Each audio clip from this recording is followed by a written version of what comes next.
The footage starts in the hum of a Los Angeles gym, fluorescent lights pooling like stage spots across polished floors, the sound of rubber soles and whispering jump shots filling the air like a steady drum. She's there, Vanessa Bryant in a charcoal tracksuit and a guarded smile, stepping through the entrance of the Mamba League Invitational, as if every move might set off 1,000 headlines. Cameras track her reflexively, phones tilt and hover. A murmur gathers the way a storm gathers over the ocean. She leans in to greet Rob Pelinka, the Lakers' president of basketball operations, Kobe's longtime friend, and in that cordial embrace, the internet thinks it sees a ring, a spark, a secret. A rumor lands like a brick thrown through a window, secretly engaged. It comes not from an outlet, not from a press release, but from the crackling bonfire of social media, where one half-blurred still frame becomes a thesis. The comments vibrate with certainty and speculation. "I swear that looked like a diamond," someone writes, while another replies, "Engaged? To who? Don't play." The video loops and magnifies until pixels become propaganda and respectful distance fractures into roadside gawking. Vanessa has denied a different rumor only days earlier, pregnancy of all things, answering with a clean swipe of wit on Instagram stories. "Me protecting my peace, not pregnant and having fun all summer." But rumors are like dandelion seeds in a high wind. Pluck one and a dozen take flight. The new theory surfaces with an ugly ferocity, a familiar face by her side, a flame rekindled from the ashes of collective grief. All at once, public mourning morphs into public curiosity, the way a memorial can become a museum, and the exhibit is her private life. It is the 5th year since the helicopter crash that silenced Kobe Bryant and their daughter Gianna. You would think time might insulate sorrow from spectacle, but grief is a magnet for narratives, especially when it belongs to someone the world thinks it knows. She smiles for a photo with young players, nods to a parent, and the commentary threads begin connecting red string between dots that may be miles apart. Vanessa definitely sleeping around with Pelinka, an ex-user posts, like tossing chum in a tank. Another nods, she's definitely messing around with Rob. They write it with the confidence of witnesses and the detachment of strangers. In the hush of a back hallway, a staffer whispers to another, "Just two people," clipped lanyards knocking against clipboards. "Do you think there's something there?" The reply is almost a prayer, "Leave her be." But outside the tunnel, the air is electric with conjecture, the kind that feeds on the shape of a smile and the angle of a hand. Somewhere in that electric air, an alleged insider DM slides into an influencer's inbox with the tone of a confession. "You didn't hear this from me, but I heard there's a ring, not new, quiet." The influencer posts only a cryptic eye emoji and goes to sleep. The internet does not. The shot pulls wider, the gym shrinking to a dot, the city beyond swollen with lights. The voiceover dips to a hush the way a court falls silent before a last-second shot. Has Vanessa Bryant found love again? And if the whispers are wrong, why do so many people want them to be right? The perfect image versus cracks. For years, the public has preserved an image of Vanessa in amber, the steadfast widow, the mother of 4, the living archive of a legacy that belongs to her but is shared by millions. She has navigated memorials, lawsuits, charitable foundations, and a universe of eyes that cannot look away. In the slideshow the world keeps in its pocket, she is poised and protected, a picture frame around a trauma that refuses to blur. There is admiration in the way people speak about her strength. There is also an unspoken expectation that strength must be a permanent costume. Enter the cracks, not imperfections, but evidence of gravity. She posts a beach photo, sunlit and soft, and the comments split into two camps, those who clap and those who keep score. "She deserves joy," one writes, a chorus of hearts underneath. "Too soon," another counters, as if grief can be clocked by referee whistle. What the public doesn't admit is that watching a widow smile hurts almost as much as watching her cry. Both images make you witness the impossible math of moving forward. Then a public moment with Rob Pelinka at the Mamba League Invitational, a Lakers executive who was as close to Kobe as family, a constant figure around the Bryant universe. He is familiar, and familiarity is gasoline to speculation. They hug in the polite way that says we've known each other through catastrophe. It looks unremarkable in person, but operatic on timelines. A freeze frame shows her hand move and the light flare in precisely the wrong or right place. Is that a ring? The internet asks, but the internet is not asking. The internet is declaring. People begin writing from the first person plural, as if the crowd has a mouth. We see it. We knew it. We said this months ago. Meanwhile, others rush in with context like water over a flicker.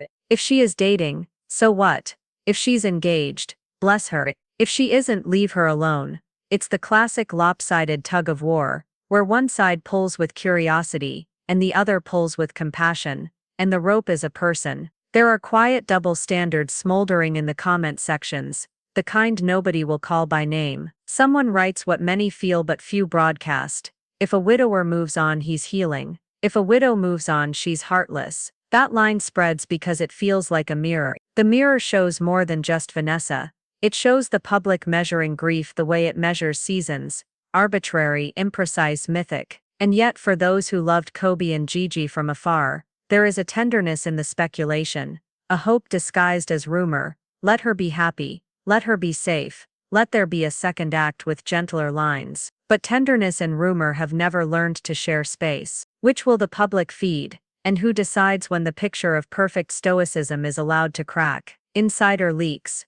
The first alleged leak arrives soft as a sigh, in a DM from someone claiming they were at a closed-door briefing before the Mamba League event. They told staff keep it professional, no personal questions, the message reads, and give her space. That alone means nothing. It is good practice and basic empathy. But then the DM glints with insinuation. There's something going on we're not allowed to talk about. The receiving influencer, a self-appointed detective with a neon aesthetic and an army of followers, reshapes the DM into an on-camera whisper. Another insider sends a screenshot, cropped, grainy, of an alleged text thread from a staffer's phone. In it, a nameless contact writes, "He's been a protective presence. That's all I'll say." The detective lingers on the word protective like a hand on a doorknob, as though the right emphasis might unlock a new corridor. There is no date stamp. There is no name. There is only appetite. A third whisper comes packaged as authority.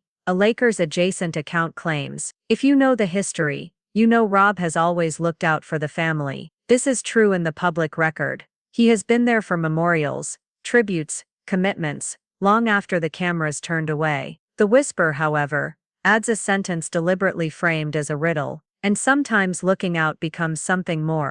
The ellipsis does most of the work. Those close to Vanessa maintain a steady silence. No confirmation, no denial, just the quiet that comes with experience. They have watched headlines write epitaphs and epilogues, using the same ink. They have learned that the only antidote to a rumor is oxygen deprivation. But silence is a tricky substance. Online it reads like maybe, and maybe is gasoline. Within hours a voice note circulates, anonymous, altered by a filter that makes the speaker sound like a chorus. "I was standing by the tunnel. They were laughing, and she touched his arm. He said, 'You okay?' And she said, 'Yeah, I'm okay.' It felt like a couple's check-in. 1,000 duets stitch the audio into reaction videos, and in each a face leans toward the camera with conspiratorial intimacy. It is the illusion of proximity, the oldest magic trick on the internet. Then a text message allegedly from a family friend claims that something has changed in the Bryant home, an arrangement of schedules,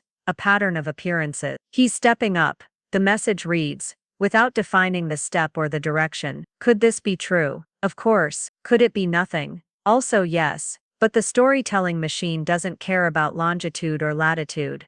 It cares about what you will click next. Meanwhile, a thread of clarity cuts through the fog. A longtime community member comments under a swelling conspiracy video. They've been in each other's lives for decades. Loyalty looks intimate to people who've never built anything together. That line is elegant and inconvenient. It does not trend. What trends are the slowed, zoomed-in clips of her hand moving, the light catching, the chorus chanting ring ring ring. A fourth whisper surfaces with the tempting precision of gossip that wants to be believed. Allegedly it begins, "Always a red flag, and always an accelerant.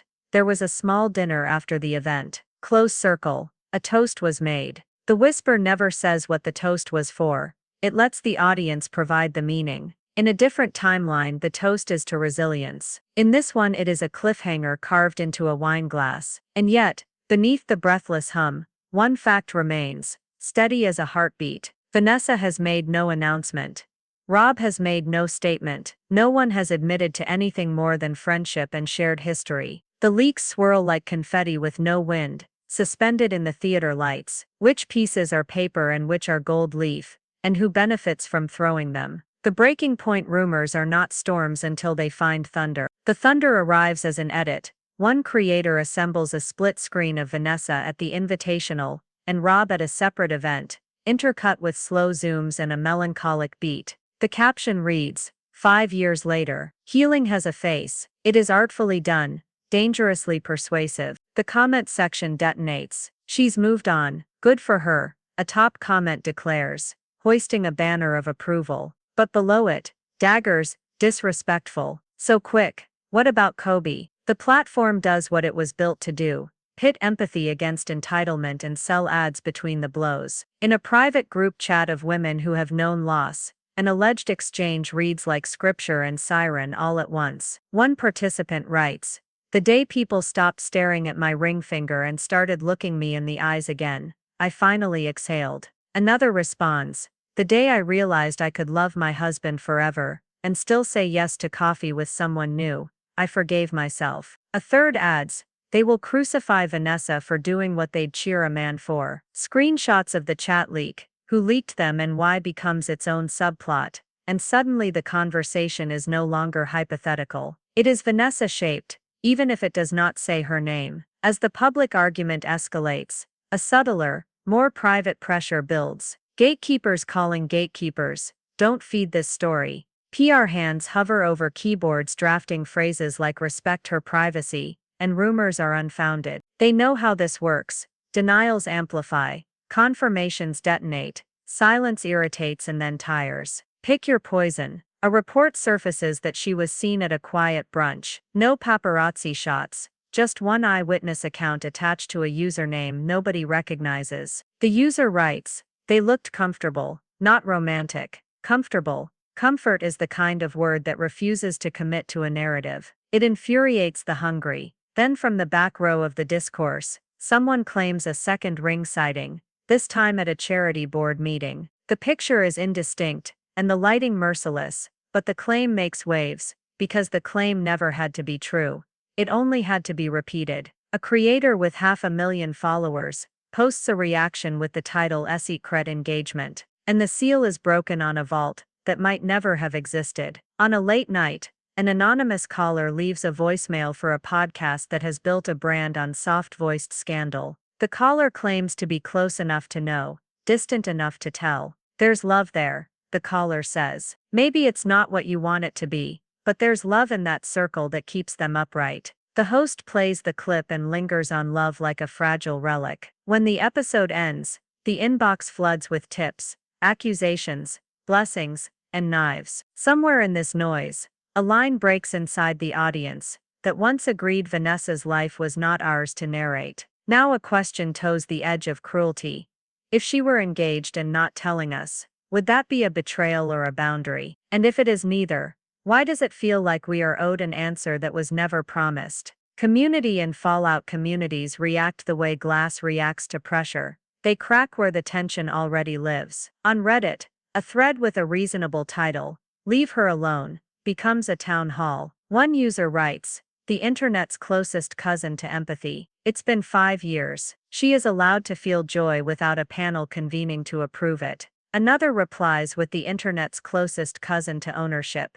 "We grieved with her. We're invested." The music of that phrase, "we're invested," is the sound of a parasocial bond tightening like a fist. In church basements and youth centers where the Mamba and Mambacita Foundation does its quiet work, the speculation feels obscene. Volunteers exchange glances that say not here, not now. If there was a toast, they'll say it was to the young athletes, who found a court where dreams feel possible again. If there was a glint of a ring, they'll say it was an angle, a trick of light, a mercy from the sun. The Lakers fan universe fractures along familiar lines. Legacy loyalists, who treat the Bryant-Pelinka friendship as sacred scripture, and chaos chasers who treat it as fertile soil. The legacy side posts archival clips of Rob speaking about Kobe, with a tremble barely disguised, quotes about faith and perseverance, and family. The chaos side stitches those clips into speculative timelines, the way a mystery show fan might pin red string between two unrelated cities. Meanwhile,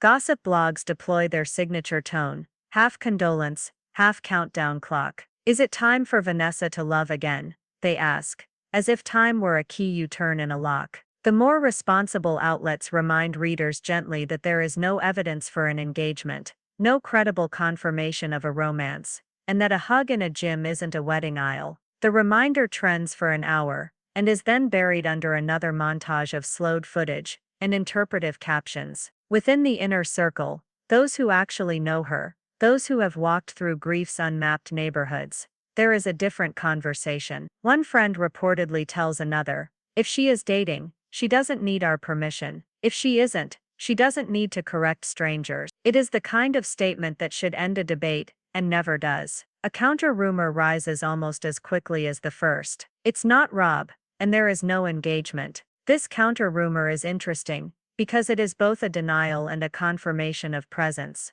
It says not him, and implies maybe someone. The internet pretends to be relieved. The internet is not relieved. It prefers the gravity of a name. And under all of it, a question flares that nobody can answer without admitting something uncomfortable about themselves. Are we rooting for her happiness, truly, or are we rooting for a narrative twist to keep our attention tethered to a story we do not own? The twist just when the discourse begins to tire, and the thumbnails start to resemble echoes of each other. A new alleged detail sneaks into the bloodstream. A creator claims to have received a private, unverifiable tip. Second confession coming. The phrase itself is clickbait catnip.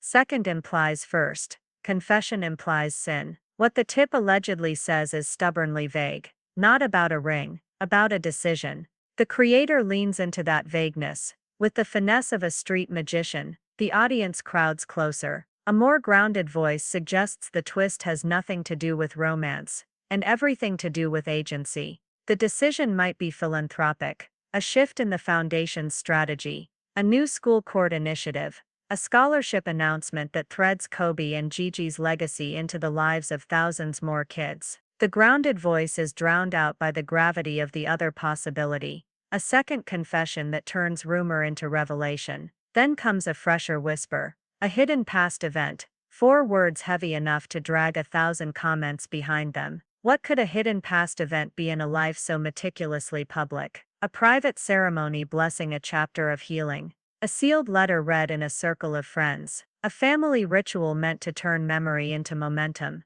The whispers refuse to define the edges, because edges enforce reality, and reality competes with fantasy. A podcast that traffics in alleged leaks. Hints at a timeline. Something happened earlier this year. Quietly, some of you were in the room and didn't know. The host speaks as if she's narrating a heist. The audience leans in, hearts pounding, as if they might be confronted with a truth they will have to do something about. And then the episode ends. A cliffhanger engineered for maximum retention. In the meantime, an entirely different twist blooms in the places where compassion organizes. Posts circulate celebrating widows and widowers who found love again. Soft portraits of people whose lives did not stop where tragedy wanted them to. Captions speak of guilt and grace, the muscle of forgiveness turned inward. Love does not threaten love, one reads, and the sentence becomes a thread stitched through 100 conversations. But the biggest twist may be this.